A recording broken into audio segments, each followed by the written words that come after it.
ஒரு நேரத்தில் ஏன்டா இவர் அரசியலுக்கு வந்தாருன்னு நான் நினைப்பேன்.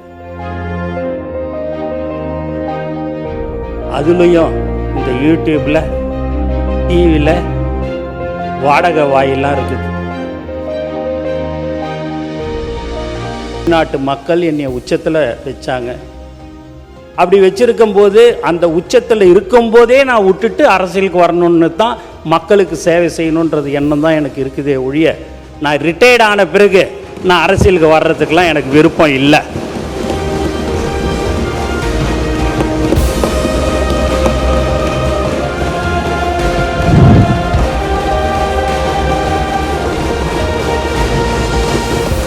ஒரு நேரத்தில் ஏன்டா இவர் அரசியலுக்கு வந்தாருன்னு நான் நினைப்பேன். ஏன் அப்படின்னு பார்த்தீங்கன்னா, இந்த யூடியூப்பில் கடந்த 2 வருஷம் 2.5 வருஷமாக அவரை திட்டாத திட்டில்லை.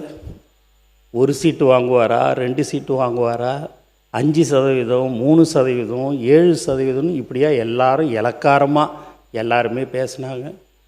அதுலேயும் இந்த யூடியூப்பில் டிவியில் வாடகை வாயிலாம் இருக்குது. அந்த வாய் என்னன்னா பேசணுமோ அவ்வளவும் பேசும்.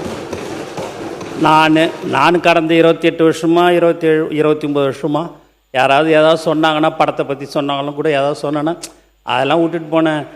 10 பேர் சொல்கிறாங்க, அதில் 11 நினச்சிங்க, அதெல்லாம் விட்டுப்போங்க, அதெல்லாம் ஏன் கண்டுக்கிறீங்க அப்படின்வார்.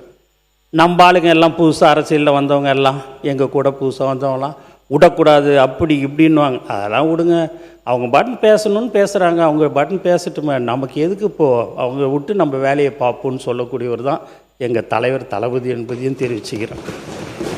அப்போ நான் அதை நினைப்பேன், இப்படியெல்லாம் அவரை சொல்கிறாங்க, மக்களுக்கோசமும் எங்களுக்கோசமும் அதையெல்லாம் பொறுத்து கொண்டு பரவாயில்ல யார் எப்படி பேசினாலும்ட்டுன்னு நானும்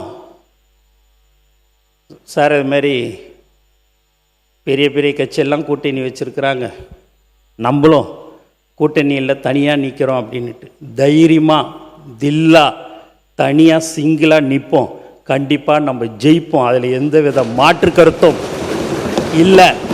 நீ எதுக்கு, நீ உனக்கே பயமாக இருக்குதா அப்படின்னு என்னை கேட்டேன்.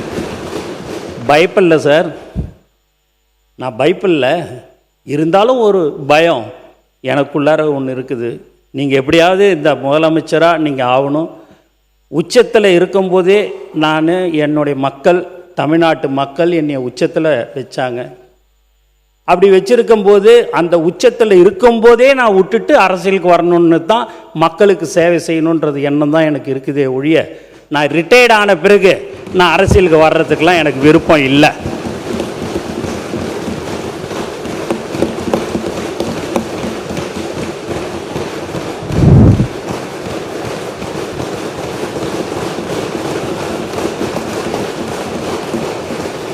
அப்படின்னு அதை சொல்லும் போதெல்லாம் நான் சரி சார் அப்படின்னுட்டின்னு சொன்னேன்.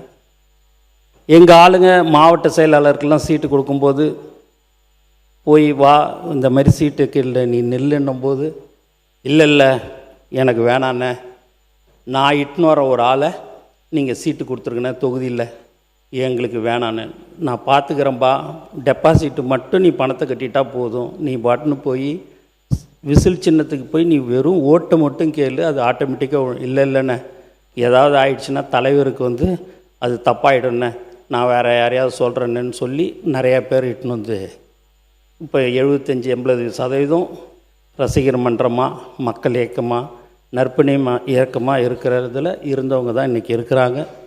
அந்த மீதி 20% எங்களுடைய மாவட்ட செயலாளர்கள் இவங்களுக்கெல்லாம் சீட்டு கொடுங்க அப்படின்னு சொல்லி சொன்னாங்க, கொடுத்தோம். அதுமாரி மாற்றுக் கட்சியிலேருந்து சில பேர் வந்தாங்க. யார் தலைவர் தளபதியை நம்பி வருகிறார்களோ அவரை ஒரு காலமும் கைவிடாமல் அவர்களுக்கு உடனடியாக அந்த எம்எல்ஏ சீட்டு கொடுக்கப்பட்டது.